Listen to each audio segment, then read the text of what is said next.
Poor Horatio. Paul, what are they going to do with half a boy? Andy Griffith references will never get old. You can't prove me wrong. Not going to happen. We are talking about proportions, ratios, similar figures, and in this lesson, this first lesson of this new unit, we're talking specifically about ratios. So let's dive in and make it happen. So a ratio is a comparison, it is a comparison between two quantities. How the heck do you spell comparison? All single letters. Not all the single ladies. That doesn't make any sense. Son. I feel like I'm getting old or something. Because in class the other day, I was quoting some other Beyonce song, and they didn't even know what the heck I was talking about. Are we as a society beyond Beyonce now? I don't know. Comparison between two quantities.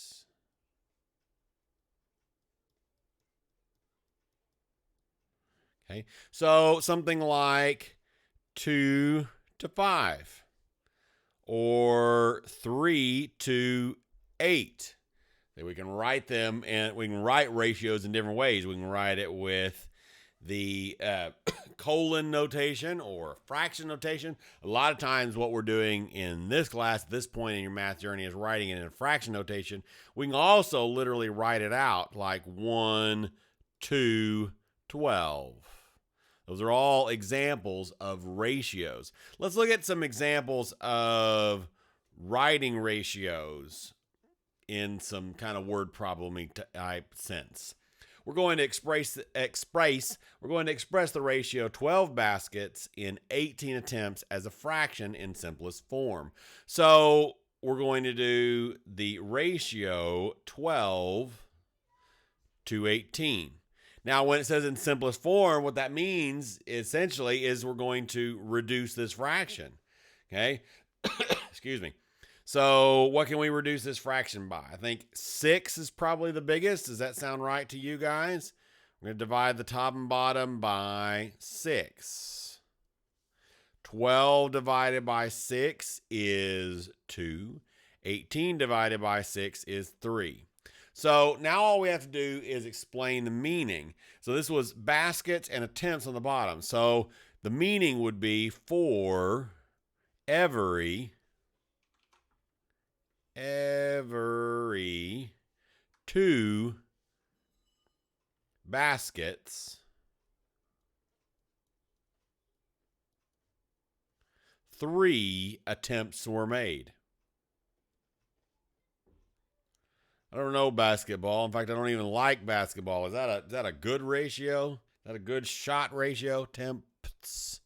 Or is that a bad ratio? Because I know in baseball, your batting average can be like 50% and you're still considered to be pretty good. So, were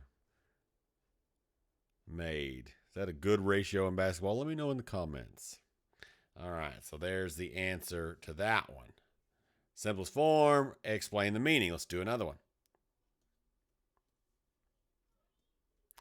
10 out of every 30 Americans own a portable MP3 player. I wonder if this is true anymore. This was from a text written a few years ago. Express this ratio as a fraction in simplest form. Explain its meaning. If we're including cell phones in the mix, it's maybe more than that, depending on age group, I suppose. So 10 out of every 30. Simplest form, dividing top and bottom by 10, and we end up with 1/3. So we could explain its meaning by saying 1 in every 3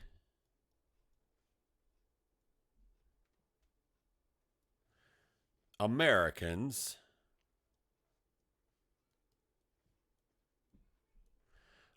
owns an MP3 player.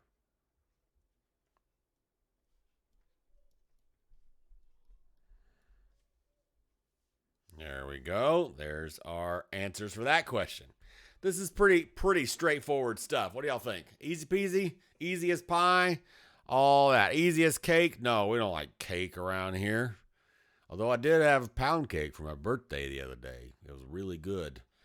My wife made it. It was delicious. Express the ratio 8 ounces to 3 pounds as a fraction in simplest form. So 8 ounces to 3 pounds. So if we try to reduce that fraction, then it's going to be difficult. If we want to try to get to a singleton, then we can do a little bit of fruit basket turnover.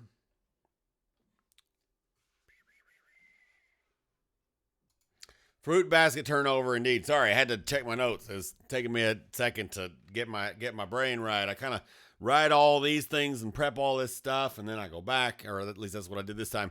So when we're talking about ratios involving units, and this is the fruit basket turnover, is that we need these to be in the same unit.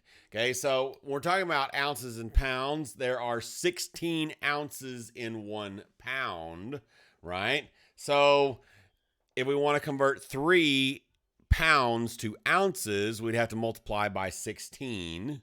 Okay, so this, gosh, excuse me, this would equal 8 ounces on the top to 3 times 16 is 48. So 48 ounces on the bottom.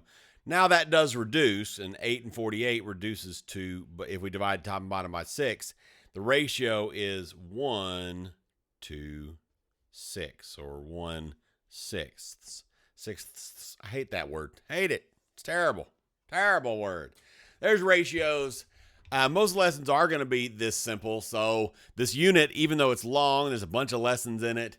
They're all fairly straightforward and usually things that we've seen your entire middle school career. Now, if this is your first middle school math class, then some of this may be pretty new. So let me know in the comments if anything is clear as dirt instead of clear as crystal. If you're one of my students, then I look forward to seeing you in class. Do your homework, all the things. If you're not one of my students, thanks for joining us. This whole pre-algebra course, the lectures at least, are available for free here on YouTube. And you can go to emberlearninglabs.com to check out the other things that we are up to. Thanks, guys, and have a great day. Bye-bye.